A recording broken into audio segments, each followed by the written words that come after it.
அன்பார்ந்த எங்களுடைய டிவோட்டினேஷன் தொலைக்காட்சி நேயர்களுக்கு உங்களுடைய ஜோதிட ஆச்சாரியர் ஜோதிட குரு சிவஸ்ரீ சரவணமாணிக்க சிவாச்சாரியர், முதல்வர் காஞ்சி காமகோட்டி பீடம் வேத சிவ ஆகம பாடசாலை சங்கரமடம் காஞ்சிபுரம் அடியனுடைய பணிவான வணக்கங்கள் மற்றும் ஆசீர்வாதங்கள்.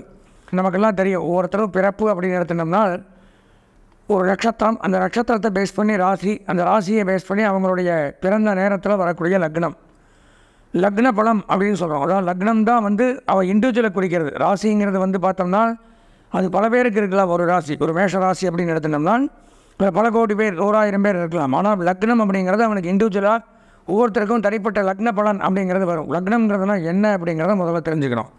அதாவது லக்னம் அப்படிங்கிறது ஒவ்வொரு ராசி தான் லக்னம். இப்போது 24 மணி நேரத்தை 12ஆக பிரிப்பாங்க. 12 24 மணி நேரம், புரிஞ்சுதுங்களா? அப்போ இன்றைய காலையில் ஒரு 6 to 7:30 இந்த சூரிய உதயம் கணக்கு. இன்றைக்கி என்ன மாதம் அப்படின்னு எடுத்துனோம்னா இது மார்கழி மாதம். அப்போது இந்த 12 மாதம்தான் எடுத்தனால் மேஷம் அப்படிங்கிறது முதல் ராசி. இப்போ மேஷ மாதங்கிறது சித்திரை மாதம், ரிஷப மாதங்கிறது வைகாசி மாதம், இப்போ மிதுனம்ங்கிறது ஆனி மாதம், கடகம்ங்கிறது ஆடி, சிம்மங்கிறது ஆவணி, கன்னிங்கிறது புரட்டாசி. இப்படி பார்த்துன்னே வந்தோம்னா இந்த ராசி தான் மாதமாக வரும். இப்போ மார்கழி மாதம் அப்படின்னு சொல்லும்போது தனுர் மாதம் அப்படிங்கிறது மார்கழி மாதத்தை குறிக்குது. ஏன் சொல்ல வரேன்னா, இந்த மார்கழி மாதத்தில் முதல் லக்னம் 6 to 7:30 இந்த சூரிய உதயம் அப்படிங்கும்பொழுது எந்த குழந்தை பிறந்தாலும் இது தனுசு லக்னத்தில் தான் பிறக்கும். அடுத்த 1.5 மணி நேரம் அப்படிங்கும்பொழுது மகர லக்னம், அப்படி அடுத்த ராசி மாறிண்டே வரும். அதுதான் லக்னம் அப்படிங்கிறது. அப்படி அந்த லக்னங்களில் பிறக்கும் பொழுது எந்தெந்த லக்னங்களில் பிறந்தால் என்னென்ன தசாபுத்திகளில் பிறப்போம் அப்படிங்கிறதெல்லாம் கணக்குண்டு. அப்போ அந்த லக்னத்தில் பிறக்கும் பொழுது அவர்களுடைய சுபாவங்கள் எப்படி இருக்கும், நடைமுறைகள் எப்படி இருக்கும், அவங்களுடைய வாழ்க்கை தரம் எப்படி இருக்கும், எந்தெந்த காலகட்டங்களில் அவங்க என்னென்னலாம் சந்திப்பாங்க, எப்படி நன்மைகள் நடைபெறும் அப்படிங்கிறதெல்லாம் பற்றி தான் இந்த பதிவில் நாம் இப்போ பார்க்குறோம். இந்த லக்ன பலன்கள் அப்படிங்கிற தலைப்பில் பார்த்தோம்னா துலாம் லக்னம் மிகச்சிறந்த ஒரு லக்னம். சுக்கிரனுடைய ஆதிபத்தியத்தில் வரக்கூடியது. துலா லக்னத்தில் பிறக்கிறது மிகச்சிறப்பு. ஏன்னா சுக்கிரன் தான் ஒருத்தருக்கு பொருளாதாரத்துக்கு அதிபதி. அருள் இல்லாதற்கு அவ்வுலகமில்லை, பொருள் இல்லாதவருக்கு இவ்வுலகமில்லைன்னு ஒரு வாக்கியம். அந்த காலத்தில் அருள் அனுக்கிரக சாமி இருந்தாலே பொருளே தேவையில்லை. இப்போ பொருள் இருந்தால் தான் சாமியை கோயில் கட்டுறதுனாலே நம்மள்ட்ட பாசம் இருந்தால் தான் சாமியை கும்பிட முடியும், அப்படி இருக்குது. அப்போ பொருளாதாரத்துக்கு அதிபதி யாருன்னு பார்த்தோம்னா சுக்கிர பகவான் தான். பொதுவாக ஒரு வாக்கியம் பேச்சிலே சொல்லுவாங்க, அவனுக்கு சுக்கிரதசை தான் அப்படிம்பாங்க. அப்போது சுக்கிரதசை அப்படிங்கும் பொழுது நன்மைகளை தரக்கூடியது, அதில் டெவலப்மெண்ட் ஆகக்கூடியது 20 வருஷம் சுக்கிரதசை. அதில் தான் ஒருத்தரை தூக்கி விடுறது எப்போவுமே ஒரு வாழ்க்கையில். அவனுக்கு அந்த பருவத்தில் அந்த நேரத்தில் அவருடைய ராசிநாதனுக்கும் அந்த சுக்கிரனுக்கும் பகை இல்லை, நட்பு இப்படியெல்லாம் இருந்ததுன்னா அவன் பெரிய ஆள் ஆயிடுவான், திடீர் பணக்காரன் ஆயிடுவான். எனக்கு தெரிஞ்ச நிறைய பேர் அப்படிலாம் ஆகியிருக்காங்க. அப்போது அதுக்கு நமக்கு அந்த யோகம் இருக்காங்கிறது பார்க்கலாம். நாம் துலா லக்னம், நம்ம லக்னத்துக்கு அதிபதியே சுக்கிரன். பொதுவாகவே இயற்கையாகவே எப்படியோ ஒரு வகையில் டெய்லி பணம் வந்துடும் இவங்களுக்கு. எப்போவுமே ஒரு இடத்துல ஒரு கடை இருக்காது. ஒரு கடையை அவங்க ஆரம்பித்தா அதே கடையை பக்கத்தில் இந்த பக்கம் அந்த பக்கம் 4 கடை ஆரம்பிப்பாங்க. அப்போ பார்த்தோம்னா எல்லாத்துக்கும் அடிபட்டு போகும். அந்த 10 கடையும் காற்று வாங்கினாலும் இந்த துலா லக்னத்தில் பிறந்திருந்தால் அவனுக்கு வியாபாரம் அமோகமாக நடக்கும் டெய்லி. ஏன்னா அது லக்ன சிரேஷ்டம்னு பேர், லக்ன விசேஷம். எப்படியும் இன்றைக்கி இவ்வளோ வருமானம் வந்தே தீரணும் அப்படின்னு அவங்க நிர்ணயம் பண்ணால் அந்த காசு கிடச்சிடும். இதே ஒரு அமைப்பு துலா லக்னத்துக்கு. ராஜ பூஜிதன், அதுக்கப்புறம் புலிப்பாணி சித்தர் சொல்கிறார், ராஜ பூஜிதன்னா ராஜாவை பூஜிக்கக்கூடியவன். அரசாங்கத்தில் பெரிய பதவி, அரசாங்க உதவியாளருக்கு பேர் தான் ராஜ பூஜிதன். அரசாங்க உதவியாளர்கள் பெரிய ராஜாவுக்கு பக்கத்தில் நிற்கக்கூடியவர்கள். நம்ம போய் டைரெக்டாக ராஜாட்ட பேச முடியாது, இவங்ககிட்ட சொல்லி தான் போய் சொல்லி அதுக்கப்புறம் நமக்கு தகவல் வரும். அப்போ ராஜ பூஜிதன்னா அரசாங்கத்திற்கு விசுவாசமாக இருக்கக்கூடியவன் அப்படின்னு எடுத்துக்கலாம். யார்? துலா லக்னத்தில் பிறக்கக்கூடியவர்கள். நல்ல குணம் உடையவர்கள். பொதுவாகவே நல்ல குணங்கள் அப்படிங்கிறது இருக்கும். நல்ல புத்தி, பொறுமை, நல்ல புத்தி நல்ல குணம், இது ரெண்டுமே அமையிறது எல்லாருக்கும் அமையாது, சில பேருக்கு தான் அமையும். நல்ல குணம், புத்தி, அதாவது புத்தி வேறு குணம் வேறு. புத்தியில் வந்தால் தான் குணத்தில் செய்ய முடியும். இது செய்யலாம், இத்தனை மணிக்கு இங்கே போகலான்னு நினச்சா தான் வண்டி எடுத்து நம்ம அங்கே போக முடியும். செய்கிறதுங்கிறது குணம், புத்திங்கிறது யோசிக்கிறது. இது ரெண்டுமே நினைத்தபடி நினைத்த காரியத்தை நடத்துறது அந்த யோகம் உண்டு அவங்களுக்கு. பொறுமை உண்டு, இதுலேயும் அவசரப்பட மாட்டாங்க, பொறுத்துப்பாங்க. வல்லமை, அறிவு கூர்மை, புத்தி திறமை இதெல்லாம் ஏற்படுமா. புகழ் உண்டாகும், அதிசீக்கிரம் விரைவில் புகழை அடையக்கூடியவன். இளம் வயதிலே புகழை அடையலாமா. சம்பத்தை அடையக்கூடியவன். சம்பத்தில் என்ன? தனம், தானியம், வீடு இதெல்லாம் சேர்ந்தது தான் சம்பத்து. பொன் பொருள், ஆடை, ஆபரணங்கள் இவையெல்லாம் சேர்ந்தது சம்பத்து. இறக்க குணமுடையவர். இறக்கக்கூடிய பார்க்க கோபமாக இருந்தாலும் கடைசியில் இறக்கமாக சரி தொலைஞ்சு போ நல்லாரு அப்படின்னு சொல்லக்கூடிய ஒரு இறக்க குணமுடையவர்கள். அபிமானி, அபிமானினா விசுவாசம், எல்லார்கிட்டையும் பிரியமாக பழகக்கூடியவர், வெறுக்கக்கூடியவர் இல்லை. அபிமானி, அப்படி ரொம்ப அபிமானம் வச்சுருக்கோம், விருப்பம் வச்சுருக்கோம் அப்படின்னு அபிமானி. வெகுஜன பிரியர், எல்லா ஜனங்கள்கிட்டையும் சந்தோஷமாக சகஜமாக பழகக்கூடியவர், வெகுஜன பிரியர். சுகவான், சுகமாக வாழ நினைக்கக்கூடியவர், சந்தோஷமாக இருக்கணும், சுகமாக இருக்கணும் அப்படின்னு நினைக்கக்கூடியவர். சில நேரங்களில் மனக்கலக்கம், மனோபயம், மனபீதி, தூக்கமின்மை இதெல்லாம் ஏற்படுமா. ஒரு காலகட்டத்தில். மனோபீதி அப்படின்னு அதான் அர்த்தம். சில காலகட்டத்தில் பார்த்தோம்னா சுப கிரகம் பார்க்கறது அப்படின்னு வச்சுருந்தால் இவருக்கு 100 வயது வரைக்கும் வாழக்கூடிய அமைப்பு அப்படிங்கிறது போட்டிருக்காரு.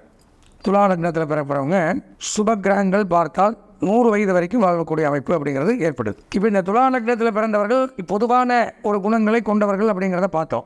இப்போ இவர்களுடைய தசாபுத்தி காலங்கள் என்னென்ன நேரத்தில் என்னென்ன நடக்கும் அப்படிங்கிறத நம்ம தெரிஞ்சுக்கணும். அதாவது வாழ்க்கையில் எல்லாத்துக்கும் ஒரு ஆம்பிஷன் அப்படின்னு இருக்கும். இல்லாதவன் ஆசை இல்லாதவன் மனிதன் கிடையாது. புத்தர் தான் ஆசையே ஆகாதுன்னு சொன்னவர். ஆசையை திறந்தவர் அவர்.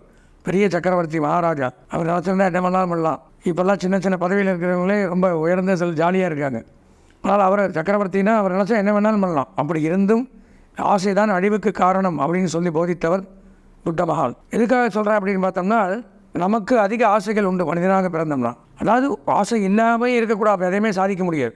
எல்லாருக்கும் ஆசை வேணும். அந்த ஆசை அளவான ஆசை சாதிக்கக்கூடிய ஆசையாக இருக்கணும். நடக்க முடியாத பேராசைப்பட்ட, அதாவது ஒரு சம்ஸ்கிருதத்தில் ஒரு ஸ்லோகம் வரும், உத்பா உரிவவாவனஹா அப்படின்னு வரும். அதாவது மந்தக்கவிய சப்ரார்த்தி கவிஷ்யாம் விவகாம்சதா பிராம்சுரப்பி பழையலோபாத் உத்பா உரிவ வாமனஹா. நான் குள்ளமாக இருக்கேன், பழமும் வஜனமாக இருக்குது, எட்டாத கனிக்கு ஆசைப்பட்டு நான் என்ன பண்ணுவேன் அப்படிங்கிறதா அந்த ஸ்லோகத்தினுடைய அர்த்தம்.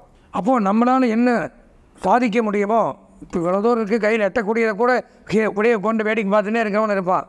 ஆனால் முயற்சி பண்ணால் பொறிக்கலாம், அதை பண்ணுறதுக்கே யோசிக்க மாட்டோம். எல்லாராலையும் இதை நம்ம அடையணும் அப்படிங்கிற ஆசை உண்டு. அந்த ஆசைகள் என்னென்ன ஆசைகளோ அதை அடைந்தே தீரணும் அப்படிங்கிறதுக்கு இந்த தசாபுத்திகள் நமக்கு அனுகூலங்களாக இருக்கணும். அந்த நேரங்காலம் வரணும். அப்போ தான் டைமில் தான் நம்ம அடைய முடியும். நல்லதுன்னு ஒன்று இருக்கிறதுனால தான் கெட்டதுன்னு ஒன்று இருக்குது, கெட்டதுன்னு ஒன்று இருக்கிறால் நல்லதுன்னு ஒன்று இருக்குது. இரவுன்னு இருக்கிறனால தான் பகல் இருக்குது.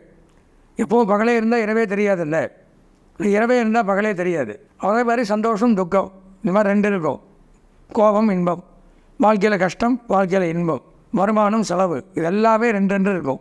அப்போ அதுக்கு நேரங்காலம் வரும்பொழுது அதையே ஏற்றுக்கணும், இதையே ஏற்றுக்கணும். நம்ம எதுக்காக சொல்கிறேன்னா, நமக்கு இந்த நேரங்களில் தான் இது நடக்குங்கிறத கிடைக்கிறது தான் தசாபுத்தி. துலா லக்னத்தில் பிறந்தவர்கள் அப்படின்னு எடுத்துட்டோம்னா, பொதுவாக சுக்கிரதசை 20 வருஷ காலகட்டத்தில் அவங்க மகா யோகவான்கள். பொன் பொருள் ஆடை ஆபரணங்கள் வஸ்திரங்கள் நகைகள் வீடு மனை வாகனம் திருமணம் குழந்தை பாக்கியம் சுய தொழில் உத்தியோகம் வியாபாரம் இதெல்லாமே இந்த 20 வருஷத்தில் அமையும். எப்படின்னா சுக்கிரதசை காலகட்டத்தில். பொதுவாக இந்த துலா லக்னத்தில் பிறந்தவர்கள் அப்படின்னு பார்த்தோம்னா, இவர்களுக்கு பிடித்த தொழில் செய்யக்கூடிய தொழில் அப்படின்னு எடுத்தோன்னா, சுக்கிர ஆதிபத்தியன் அசுரகுருவாக இருக்கிறதுனால ஸ்வர்ணம் ஆபரண தொழில் பண்ணலாம்.